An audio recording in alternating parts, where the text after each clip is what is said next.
I'm a New York native, and in 1961, my father, he said, "Did you ever think of going to Michigan State University?"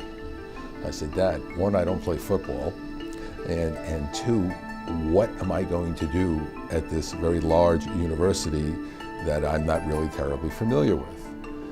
And he said, "Let me tell you, young man, this is one heck of an economics department. You want to go into business." He said, "I would suggest that you take a good look at this school." Respecting my dad, and who did have some very good judgment, and I came up to East Lansing. I fell in love with the place. Came back and I said, "Dad, I'm applying to Michigan State. I want to go there." I was accepted, and that's where I wound up. And it was one of the outstanding experiences of my life, spending 4 years at Michigan State University and meeting some great people and getting a terrific, terrific education. So from a people perspective and from the educational perspective, I thought I had a leg up, having matriculated and graduated from Michigan State. And so I'm very proud of the fact that I have a diploma on my wall that says Michigan State University. Having an entrepreneurial spirit is simply the idea of looking for opportunities.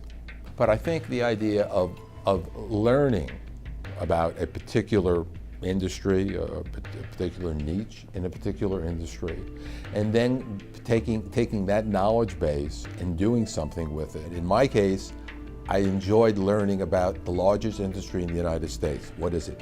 It's mortgages and housing.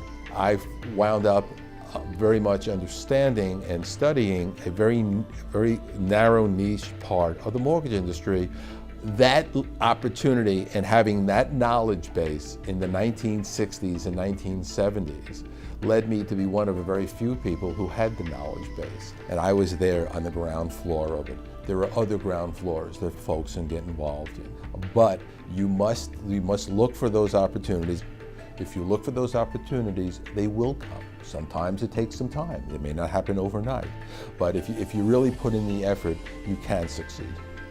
I'm a case in point. I wasn't a 4-point student. I did okay, but I didn't have a 4-point GPA. And if I could do it, anybody here can do it.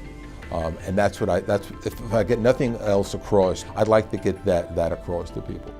If I can do it, anybody can do it. Certainly anybody that graduates with the same degree that I graduated with.